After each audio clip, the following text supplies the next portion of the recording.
안녕하세요. 미학적 사진학교 황인선입니다. 지난 시간까지 인상파 사진에 대해서 저희 사진학교 멤버들이 제작한 촬영한 작품들을 중심으로 해서 설명을 드렸다 그러면요, 오늘은 이제 실질적으로 인상파 사진을 어떤 형식으로 어떤 기법을 써서 표현할지에 대한 내용을 한번 여러분들하고 공부해 보기로 하겠습니다. 자, 소위 말해서 인상파 사진은 사진에서 우리가 기본적으로 지켜야 될 규칙을 다 파괴한 방법 중 한 가지라고 보시면 됩니다. 예를 들어서요, 사진은 선명해야 된다? 선명하지 않아도 됩니다. 사진은 흔들리지 말아야 된다? 흔들려도 됩니다.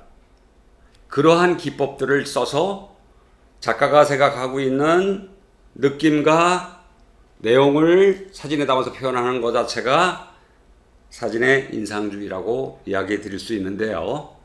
이 인상주의 사진은 주로 어떤 분들한테 도움이 될 것이냐, 너무 정직하게 삼각대에 올려놓고 사진을 찍어버려 하시던 분들이 자기 사진의 스타일을 개선하기 위해서 한번 써보시는 것도 좋고요.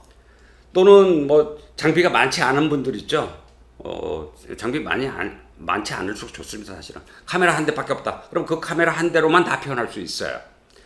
두 번째는요, 조금은 색다른 형태의 표현 기법으로 내가 실험적으로 내 사진을 표현해 보고 싶다, 이런 분들한테 필요하고요.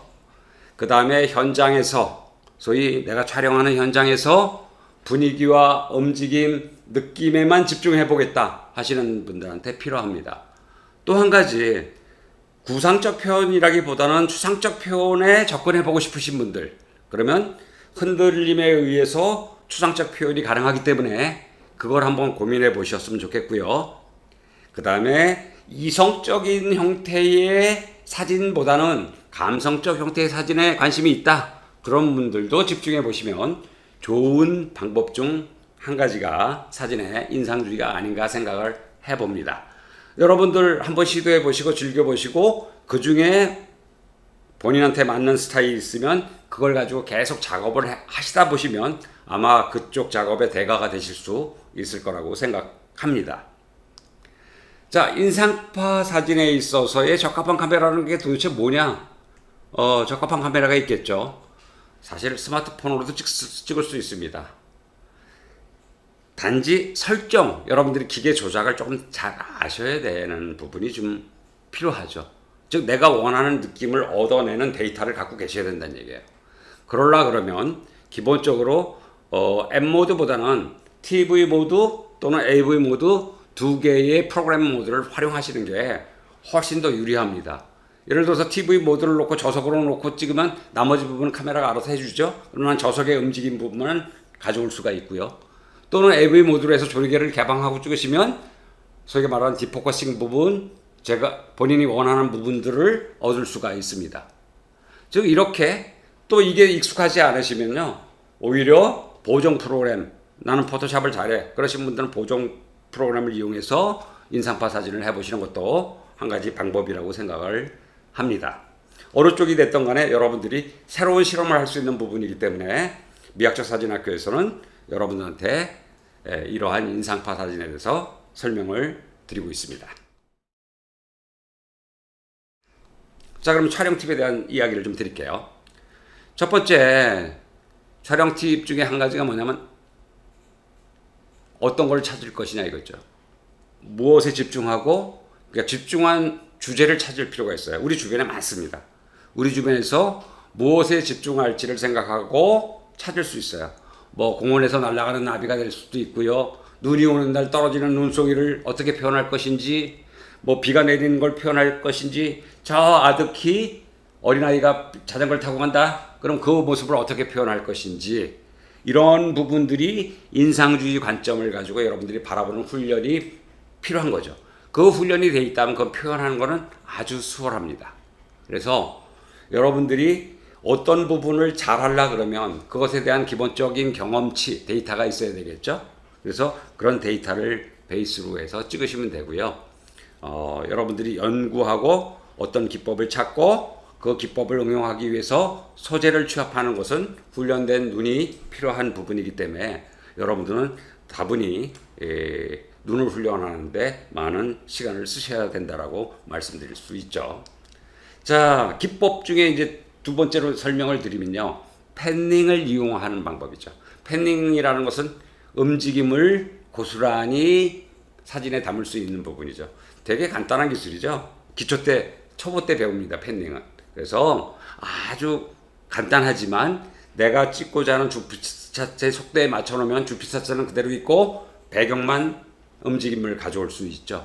그래서 여러분들이 마치 정물 앞에 있는 내 대상체만 정확히 화가가 그리고 뒷부분은 이렇게 날리듯이 붙이를 한 그런 느낌을 받을 수 있는 사진을 얻을 수 있기 때문에 이 팬닝도 여러분들이 잘 훈련을 해보시고요. 뭐 물론 기초 때 연습을 했지만 이 팬닝만을 이용한 기법을 중심으로 해서 본인이 표현하고자 하는 이야기를 찍어보시면 재미난 사진들이 만들어지리라고 봅니다. 뭐 기술적인 거는 뭐 여러분들 다 이 과정 와서 들으신다 그러면 뭐 그건 벌써 오래전에 기술적인 것들은 해결하신 분들이기 때문에 기술적인 부분들은 생략하기로 하겠습니다.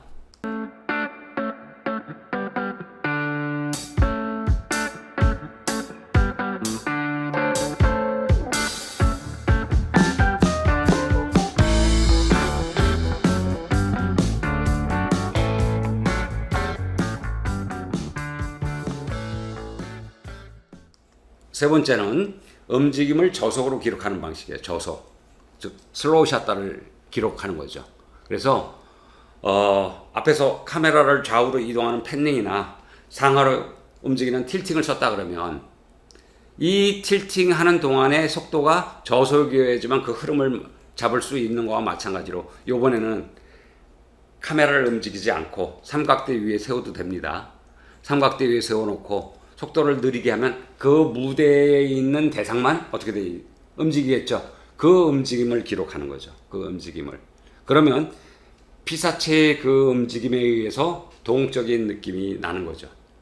단지 주의해야 될 것은 그 무대를 피사체가 벗어나지 않는 범위 내에서 여러분들이 시간을 설정하시고 찍으셔야 된다는 부분이에요.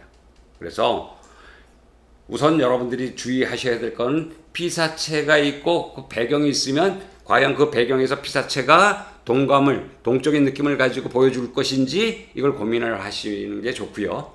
뭐 웬만한 빠른 움직임을 가진 배경 앞으로 빠른 움직임을 가진 물체가 지나갔을 때는 손으로 들고 찍어도 상관이 없죠. 배경은 안 들 정도로 앞에 피사체가 지나가니까요. 또 뭐 편하게 찍고 싶으신 분들은 삼각대 세워놓고 저속으로 찍으셔도 되고요. 자, 저속으로 기록하는 방식에 대한 설명을 잠깐 드렸습니다.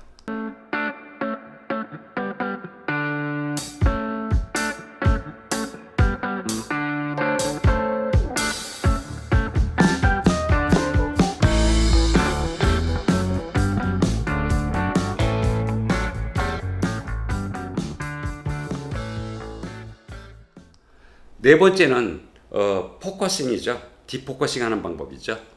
소위 해서 포커싱이 벗어나게 하는 방법인데 이건 여러 가지 또 방법이 있어요. 그래서 상하 부분만 제가 사진 샘플링을 보여드렸는데 저거는 이제 소위 미니어처 기법이라 그래서 미니어처 필터를 이용한 카메라 안에 내장된 필터를 이용해서 찍은 겁니다. 그래서 가운데는 선명하게 보이고 아래 위는 이렇게 블러링 처리가 되어 있는 그런 부분이라고 보시면 됩니다.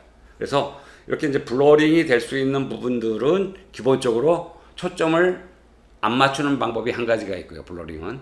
두 번째는 특정 부분에만 초점을 맞추고 나머지가 블러링 되게 할 수 있는 방법이 있어요. 그러면 이제 개방, 렌즈가 갖고 있는 특성을 잘 이용하시면 여러분들이 되게 신비로운 형태의 느낌과 자신이 표현하고자 하는 몽환적인 이미지로 사진들을 만들어 내실 수 있다라고 볼 수 있습니다. 자, 지금은 이제 제가 여러분들하고 인상파 사진, 즉 인상주의 사진을 표현하는 테크니컬한 부분의 몇 가지 것들을 얘기를 드리고 있습니다. 팁을. 여러분들은 앞에서 일부에서 설명했던 미학적 사진학교의 네 분의 작가가 표현한 부분을 참고하셔가지고 자신의 생각을 이런 카메라의 기법을 이용한 인상파 사진으로 어떻게 표현할 것인지 한번 고민해 보시면 좋을 것 같고요.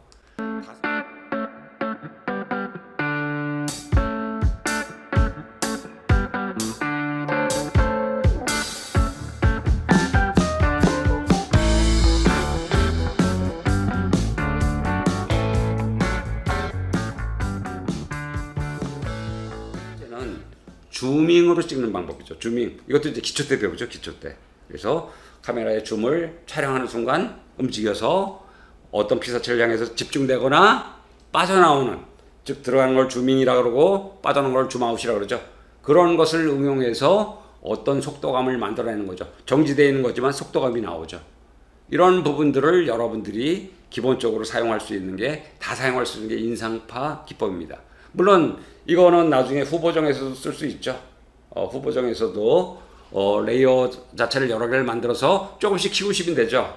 조금씩 키우고 불투명도를 여러분들이 앞사진과 뒷사진의 불투명도를 다르게 하시면 특정 부분에 선명하게 꽂히는 그런 형태의 줌잉 사진도 만들어내실 수가 있습니다. 이렇게 이제 재미난 사진을 만들지만 결과적으로 기술로 보여주고자 하는 사진이 아니란 얘기예요. 제가 앞에서 말씀드렸던 미니멀리즘의 사진의 대가, 풍경 사진의 대가인 마이클 캐니의 사진이 그냥 장노출로 찍은 사진이 아니란 얘기죠. 장노출만 보여주려고 찍은 기술적 사진이 아니고 내용이 담긴 사진이란 얘기예요. 내용. 제가 처음부터 얘기했듯이 사진은 뭐와 뭐가 있다 그랬어요? 표현 형식과 내용이 있다라고 얘기했죠. 형식과 내용. 지금 우리가 하는 거는 내용은 별개로 제가 설명을 안 드리는 거예요. 내용은 여러분 마음속에 있는 겁니다. 지금은 표현법에 대한 설명만 여러분들한테 하고 있는 겁니다. 그럼 내가 가진 내용을 6개로 설명하고 있는 내용 중에 어떤 것에 적용시켜서 찍을 것인지 이건 여러분들이 고민해 보시면 되겠고요. 마지막으로 6번째 설명을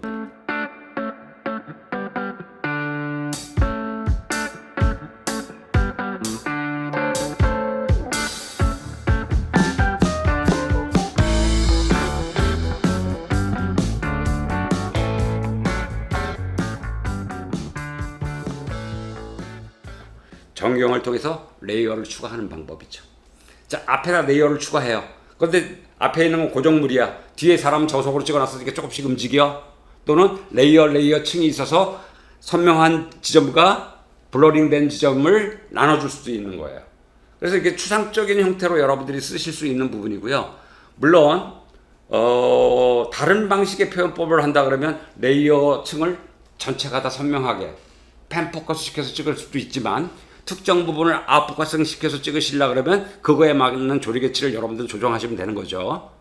그래서 결국은 인상파 사진을 찍어서 레이어로 처리할 때는 포그라운드에 좀 신경을 쓰셔야 돼요. 즉 전경에 신경을 쓰시고 배경 부분 자체는 움직임이나 이런 것들을 나타내 줄 수 있게끔 상호간에 적절한 우리가 말하는 구성적 미학을 찾아보시는 것도 한 가지 방법이라고 말씀드릴 수 있습니다.